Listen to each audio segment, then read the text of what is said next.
I want to talk to James calling in from New York. James, what's up? Hey, Objectively Dan. What's up? What's up? How's it going?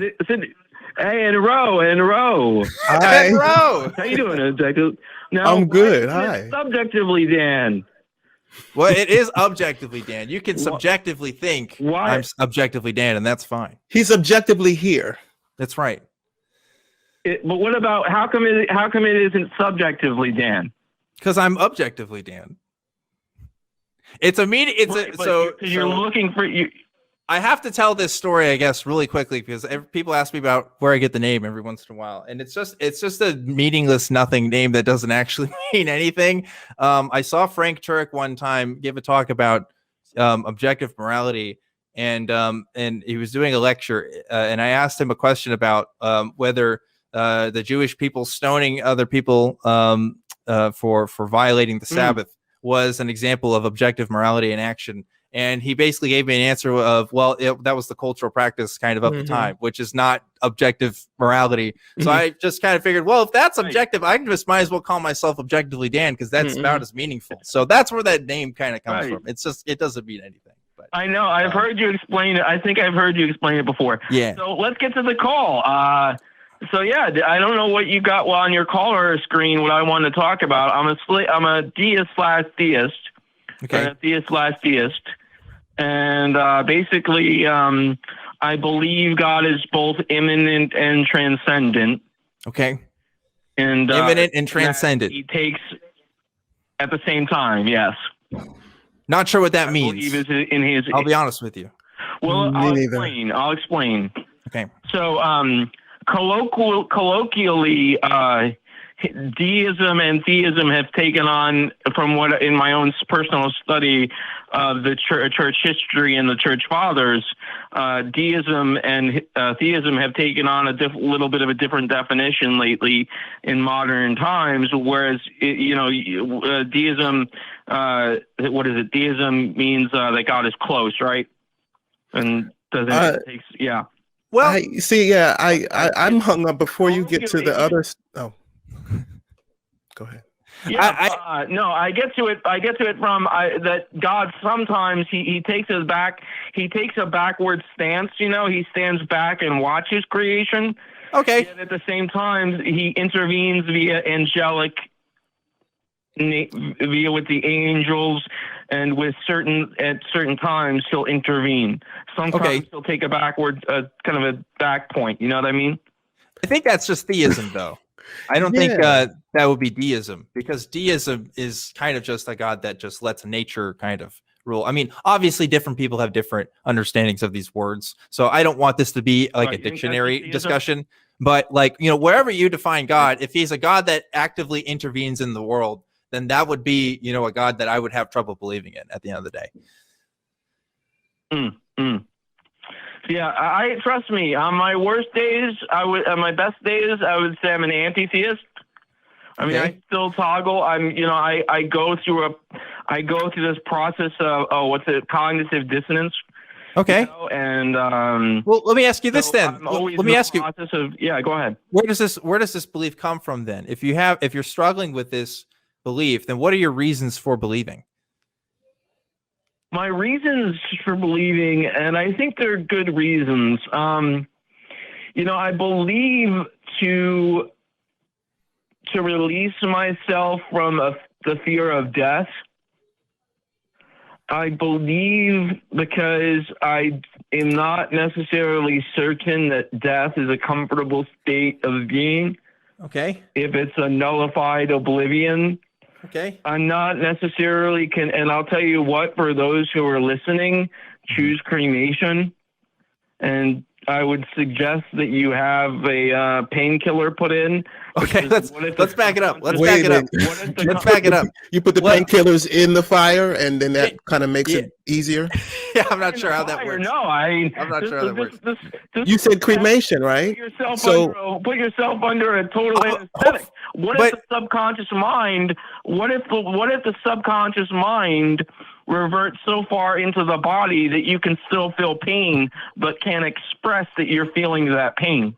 That's terrible, and I don't think that's true. I think we can demonstrate where we get pain from, and I think like when you cut yourself off from those physical symptoms, we've seen this in studies for people who have numbed areas of the body and stuff. Like we know where those senses are coming from. We don't fully understand how those systems work, but we can definitely see that they're biological in origin. So I don't know if there'd be any particular reason if we know that we're shut off where we would pain. But this is a side, James. This is a side thing. We need to back up.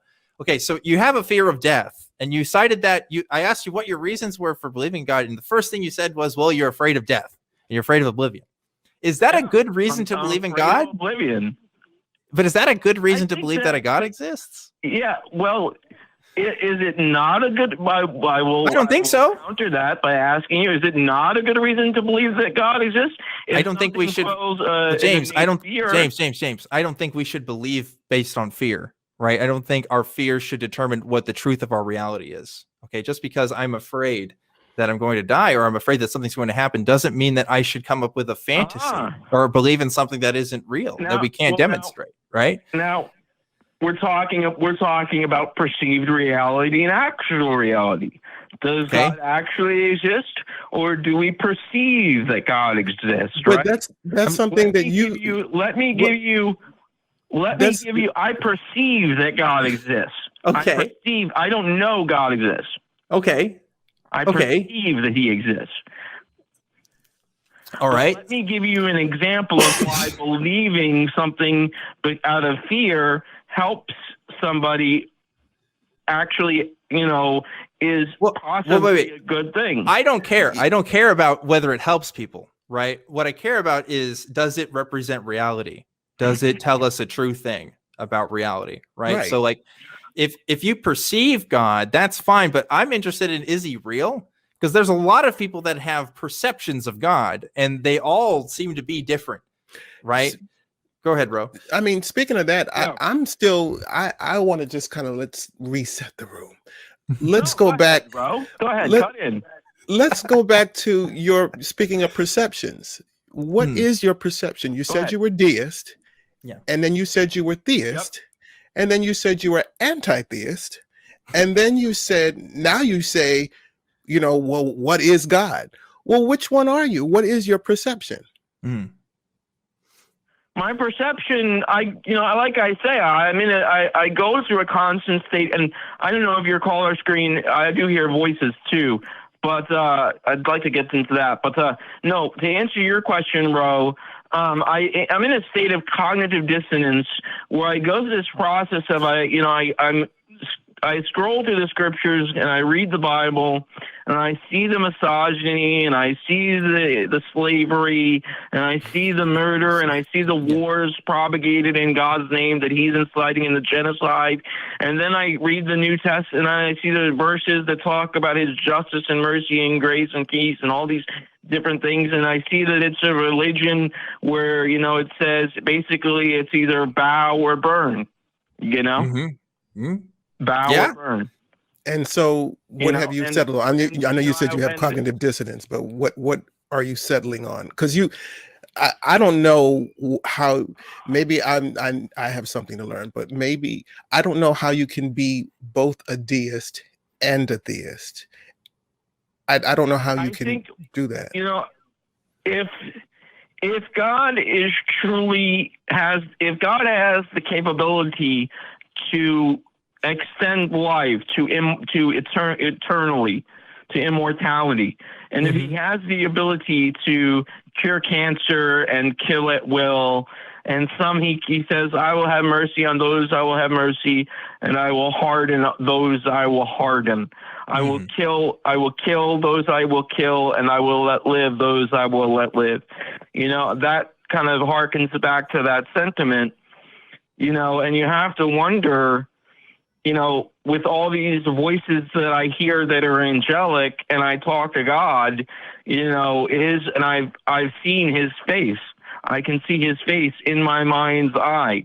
And if you saw his face, you would. Well, James, no man can see God's face and live. Right. So I don't want to get to a conversation about your personal perceptions there, because I think that's going to go into a territory where really I don't want to go. But I do want to talk about what you just mentioned, which was to go there objectively, Dan. Well, it's something that I'm not qualified to go to, right? So but like when we're talking about this distinction with deism and theism, I do agree with you that it kind of doesn't make sense that a God who says he's interested in humans and has these interests in the world, we're not really seeing what would be the result of those interests have we have the power to do it, right? That's like a classic like problem of evil thing. But like, all of that the weird contradictions and stuff that you see in the Bible and all that still could be true under a deistic version of God, a God that doesn't actually involve himself in the world. So like, it's interesting that you bring this up, because this is a thing that Christians will point out to atheists, and they will say, well, hey, like or not even Christians necessarily, but just deists who will say, hey, you can still have a God that exists. It may not be what you think God is, but there still could be a version of God. Now, I don't believe in that God either. But I think it's important to point this out that, like there could be still awful things in the world, but that doesn't mean that a God couldn't exist. Now, it may not be Yahweh. I agree. Yahweh, it kind of doesn't really fly with what we supposedly know about what that entity would be. But it's important to make that distinction there, I think. So anyway, bro, do you have anything else to add? We got some other callers here. I'm sorry, we got to get to some other people. Yeah, James, thanks for your call. I will say, thanks, Dan. Appreciate you. Have a good one, James. I just want to just encourage you to seek some support for some of those voices that you were talking about. Yes. Because I want you to be on the good side of your mental health. And if you are really, experiencing that in a way that's really imposing, there are resources out there, and seek them out. I'm sure Objectively Dan has some links if he and if he doesn't, then I have some, and you can always reach out to us and we can hopefully point you in the right direction. Yes.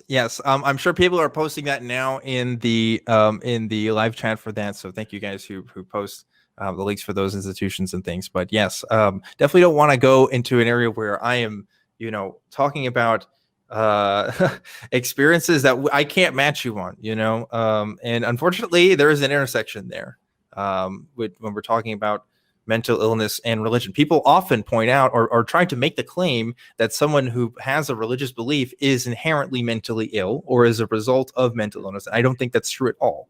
I think it's an awful stereotype, but unfortunately there are intersections there. And if mental illness can be an explanation for your experiences, I would listen to someone who, again, is just much more knowledgeable about that and can tell you specifically what's going on than I ever could. But James, I appreciate you thinking about us and calling into the show.